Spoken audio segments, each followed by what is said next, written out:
اگر شوہر کی نگاہ میں کوئی اور عورت جو ہے وہ آ گئی ہے، کھب گئی ہے، اب اس کی توجہ اپنی بیوی پر سے ہٹ جائے گی، اسے خواب میں وہی آئے گی، یہ بانڈ آف لو کمزور ہو گیا۔ اگر باپ کو یہ یقین نہ ہو کہ یہ اولاد میری ہی ہے تو وہ خاندان کا ادارہ دراڑیں پڑ گئی ہیں۔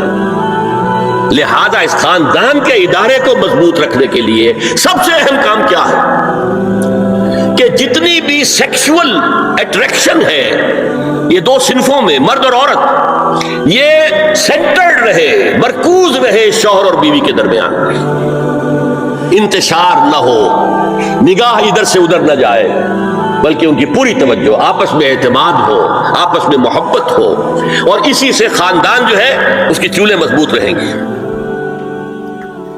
دوسرا ہدف کیا ہے؟ مردوں اور عورتوں کے مابین ان کی جسمانی اور نفسیاتی ساخت کے مطابق جداگانہ ذمہ داریاں ڈال دی گئی۔ کون انکار کر سکتا ہے کہ عورت کا جسم کچھ اور ہے، مرد کا کچھ اور ہے؟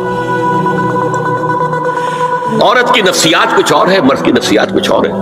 ان دونوں کے اندر زمین و آسمان کا فرق ہے۔ عورت کا حسن کیا ہے؟ نزاکت میں، وہ بھاری بھرکم ہو اور بہت تگڑی ہو، جسیم ہو تو پہلوان تو ہوگی، لیکن وہ کوئی اچھی مطلب یہ کہ خاتون نہیں سمجھی جائے گی۔ اور مرد کا حسن، اس کی وجاہت جسمانی طاقت میں ہے۔ زمین و آسمان کا فرق ہے، اللہ نے بنایا۔ اس اعتبار سے اسلام نے بھاری کام، اب دیکھیے جو کسی چلا رہا 8 گھنٹے اور کچھ لوگ لے کے آیا ہے اپنے گھر والوں کے لیے، بھاری کام مشقت اس کا ہوا کہ نہیں ہوئی؟ تو اینٹیں ڈھوتا رہا ہے سارا دن اور کچھ لے کر آیا ہے اپنے گھر والوں کے لیے۔ Defence of the country, defence of the nation مردوں کے حوالے ہے، معاش کا معاملہ مردوں کے حوالے ہے، عورت نہیں۔ ظلم ہے عورت پر کہ معاش کی ذمہ داری پر اس پر ڈال دی جائے، اس پر ذمہ داری ڈالی ہے، مشقت ہے حمل کو برداشت کرنا۔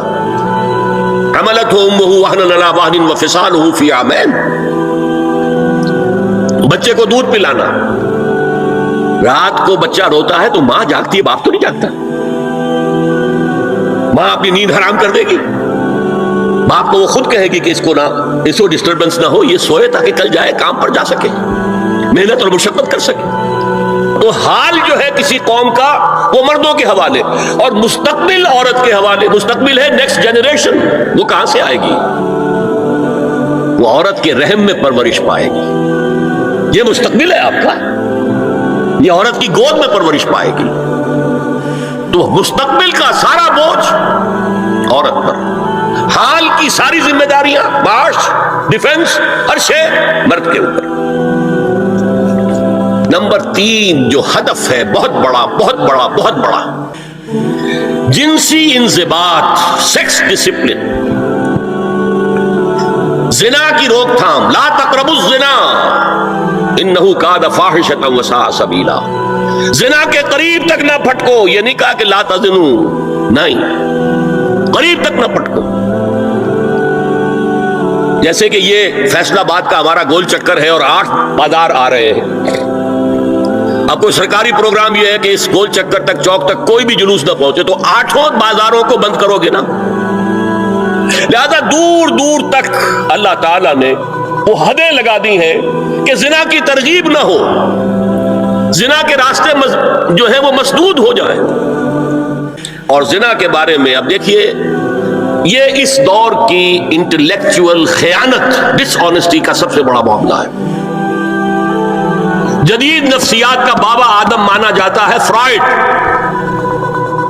اور فرائڈ کے نزدیک انسان کے محرکات عمل میں سب سے زیادہ طاقتور، سب سے زیادہ پوٹنٹ سیکس ہے۔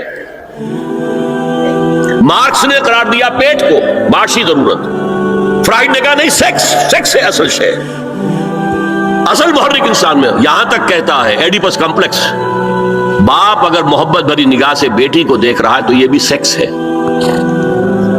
اور ماں اگر بیٹے سے محبت کر رہی ہے تو یہ بھی سیکس ہے۔ انا للہ و انا الیہ راجعون۔ ان کمبختوں کا اصل یہ معاملہ ہے کہ ایک شے پر نگاہ جم گئی تو سب کچھ اسی کے گرد گھما دیا، ورنہ بات غلط نہیں ہے۔